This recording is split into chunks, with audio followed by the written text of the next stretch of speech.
John Beaufort, Confederate Gold, by John Jennett. Chapter 1. A Vision. It was a beautiful April morning in Woodlawn, Tennessee, just outside of Clarksville. John pulled at his long salt and pepper beard as he looked around at the property he and his family had just purchased. A picturesque two-story home, a barn with a couple of sheds nestled serenely on a little over 5 acres. There was even a pond out behind the barn with some fish in it. "Well, Mr. Beaufort, here's the keys," Chris Shanks said with a grin. "I know you and your family are just going to love this place." John took the keys and firmly gripped his hand. "Thank you, Chris. You've been a huge help." John and the young realtor walked about the yard chatting carefree for quite some time. Then Chris said his goodbyes, got in his car, and hurried off to his next appointment. John ducked into the barn to get out of the sun. The air inside was cool and musty, thick with the smell of hay and dust. He brushed a hand along one of the rough-hewn beams. For a moment his palm tingled, then the world shifted. The light dimmed. The smell of hay was replaced by acrid smoke and damp earth. He blinked and stumbled, realizing the barn was gone. He was standing on a wooded ridge, the trees bare with early spring, the ground muddy beneath his boots. Voices whispered nearby. "Sergeant, I can't do this." John turned. 4 men crouched behind a tangle of brush, their gray coats mud-streaked and threadbare. Muskets lay ready in their hands. One of them, a boy, no more than 17, was coughing into a rag spotted with red. A lean, sharp-eyed man with stripes on his sleeve, Eli, John somehow knew, pressed a hand on the boy's shoulder. "You hush now, Tommy. Just breathe. This'll be over quick." Another soldier, broad-shouldered with a black beard, spat into the mud. "Quick, if the boy don't give us away with all that hacking." "Wagon'll be here soon. You all best have the guts for it." The oldest of them, his face creased and weary, muttered low. "Ain't guts we need, Jacob. It's mercy. Lord, forgive us for what's about to be." Eli raised his hand, silencing them. From down the rutted road came the groan of wagon wheels, the jangle of harness, the stomp of hooves. John's heart pounded. He wanted to shout, to warn the approaching men, but his voice caught in his throat. He wasn't really there, only watching. The wagon came into view, a stout vehicle with a tarpaulin cover, flanked by half a dozen guards in butternut coats. A paymaster rode up front, his brass buttons gleaming in the pale light. Eli whispered, "Now." The woods exploded with fire and smoke. Muskets cracked, shouts rang out. Horses screamed as men toppled from their saddles. One guard managed to raise his pistol before Jacob barreled out of the brush, driving a bayonet into his chest with a snarl. Tommy's musket boomed, knocking him flat on his back from the recoil. He lay gasping, staring wide-eyed at the corpse he'd struck down. "God help me! God help me!" he stammered, trembling. Carter trudged forward slowly, almost mechanically, reloading as he went. His muttering never ceased. "Boys killing boys." Same as it ever was. When the smoke cleared, silence fell heavy on the road. Bodies lay strewn in the mud, the wagon horses snorting nervously. Rein slack. Eli clambered into the wagon bed and threw back the canvas. His breath caught. Inside, a wooden chest bound with iron straps gleamed faintly in the dim light.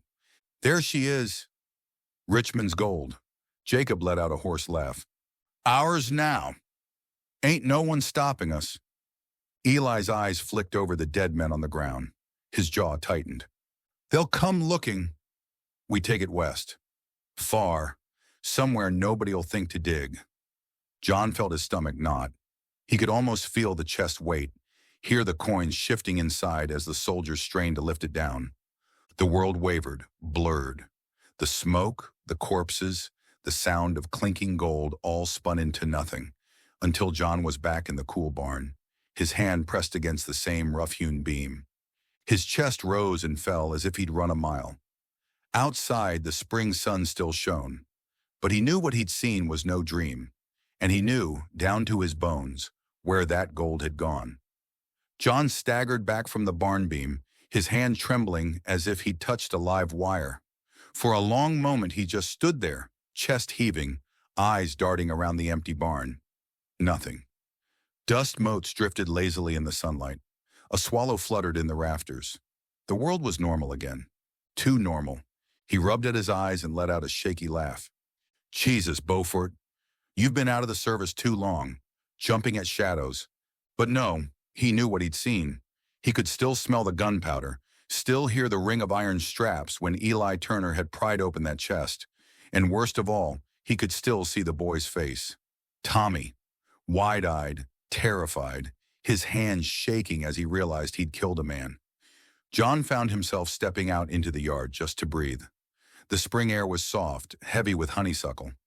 Somewhere near the pond, a frog croaked. It was all so peaceful, too peaceful for what he'd just witnessed. He walked a slow circuit around the property, boots crunching on gravel. His eyes lingered on every old fence post, every gnarled tree. He felt like the land itself was hiding something from him. When he reached the pond, he stopped. The water's surface was still, a perfect mirror of sky and cloud. He crouched, ran a hand through the grass at the edge. For half a second, he swore the ground was darker, damp, as if stained with something long buried.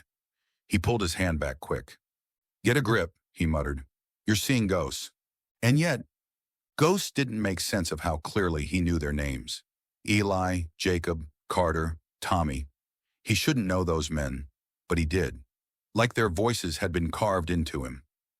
Back at the porch, John sat heavy on the steps, rubbing his beard. The realtor's words came back to him.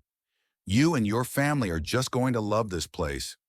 John looked out over the acres of green pasture and quiet woodland. A postcard-perfect property.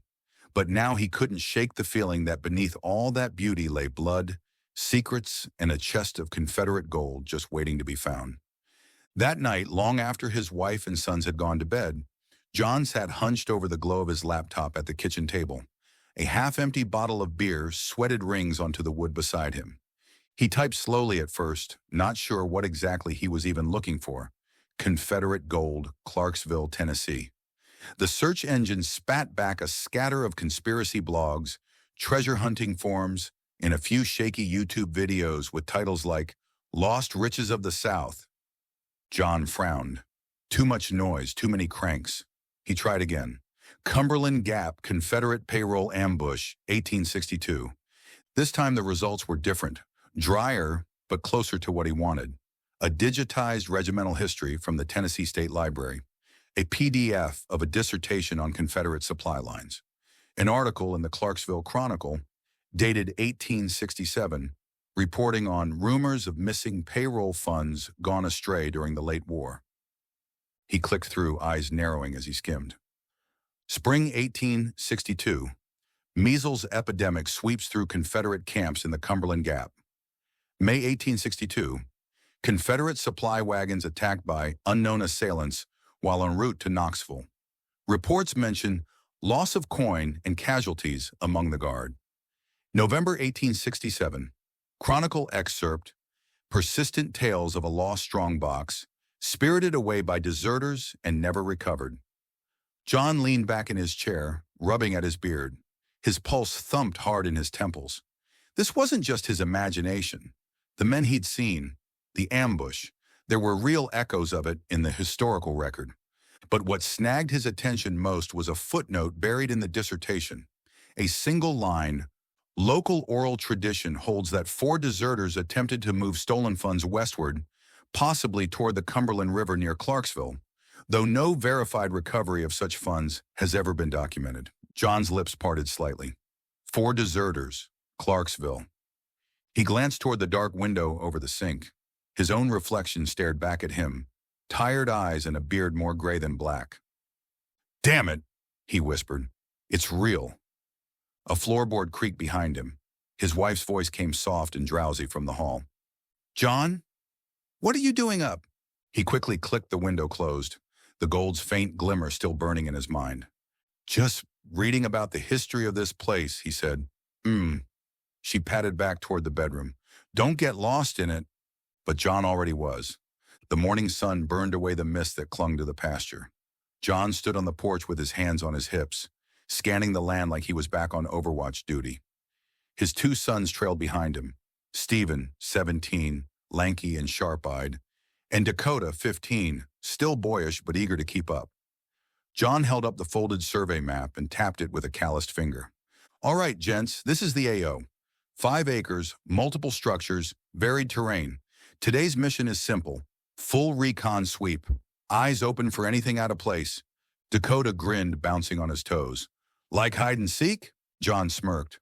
Like hide and seek, but the stakes are higher. Nature hides things. Men hide things too. We're gonna find 'em. Stephen rolled his eyes. Dad, it's a farm, not Fallujah. Complacency gets men killed, John said without missing a beat. His tone was so flat, so automatic, it silenced both boys for a moment. Then he softened it with a smile. Come on, let's make it fun. They started by circling the barn. John pointed out the foundation stones. See that gap there? Old structures tell stories. Might be critters nesting, or it might be somebody stashed something long ago. Always check the shadows. Dakota crouched down eagerly, poking with a stick. Stephen hung back, arms crossed. Next, John led them along the tree line.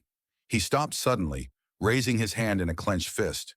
The boys froze instinctively. For a moment, they just stood there in silence, the woods pressing close around them. Stephen frowned. What's with the hand signal? John's eyes swept the tree line, his posture tense. Habit. You don't walk into cover blind. Could be snakes.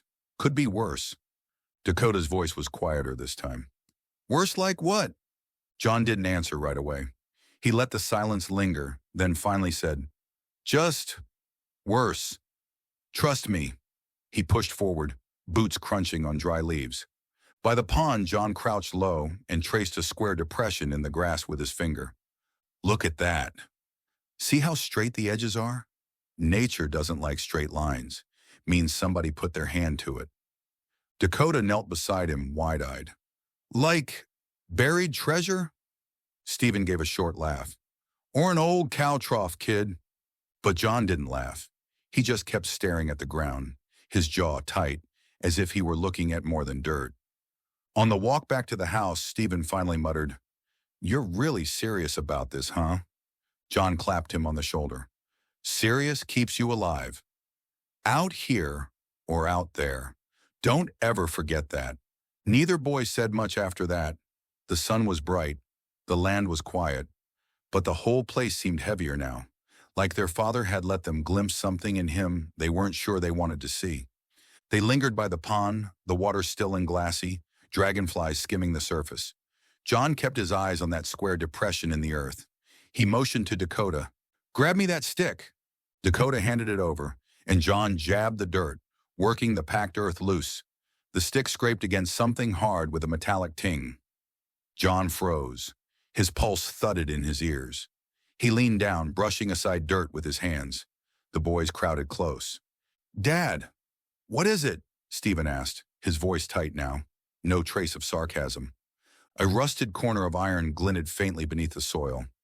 John clawed at it, careful but fast, until he freed a jagged fragment no bigger than his palm. He turned it over in his hand. It was a buckle. The leather long since rotted away, but the iron tongue and frame were intact, scarred with age, and stamped faintly into the corroded surface, barely visible in the sunlight, was a star. Dakota's eyes widened. That's old, isn't it? Stephen squinted, swallowing hard. Civil War old? John didn't answer right away. He just sat there, mud on his hands, staring at the relic like it had been waiting for him all along. Finally, he stood and slipped the buckle into his pocket. Could be a lot of things, he said evenly. Farmers lost gear, soldiers passed through. This land's seen more than we know. Dakota looked disappointed. So we're not gonna dig it up. John placed a hand on the boy's shoulder. Not yet. Ground keeps its secrets until it's ready. As they walked back toward the barn, John felt the weight of the buckle against his leg. He didn't tell the boys, but he knew exactly what it meant. The vision hadn't lied. Men had been here. Confederates, deserters, killers. And if this piece of iron survived the century and a half since, maybe the chest had too. The kitchen smelled of cornbread and roast chicken, the table crowded with plates and the soft clatter of silverware. John sat at the head, but his mind wasn't on the food. The iron buckle weighed heavy in his pocket like a stone. Dakota jabbered non-stop, barely chewing between words. Mom, you should have seen it. Dad found this old buckle by the pond, like real old, probably from the Civil War. Right, Dad? Stephen gave his younger brother a sharp look. Don't go telling it like we dug up buried treasure. It was just some rusted junk. Dakota scowled. It wasn't junk. He turned to his father, eyes bright. Tell her, Dad. It was something, wasn't it? John chewed slowly, setting his fork down. He glanced at his wife, Christy. She was watching him with that knowing look, the one that always cut right through him. I told the boys it might be nothing, John said finally. But the land's got history. Soldiers passed through here. Could be one of theirs left it behind. Christy's brow rose. And now you've got them worked up, thinking there's relics or God knows what buried in the backyard. Dakota piped up. What if there is? What if there's like a whole chest of stuff down there? Stephen chuckled dryly. Next he'll be talking about ghost stories. Christy sighed, setting her fork aside. Her tone softened. John, you've barely touched your plate. You've been a million miles away all evening. Whatever you're chasing out there, don't drag the boys too deep into it, okay?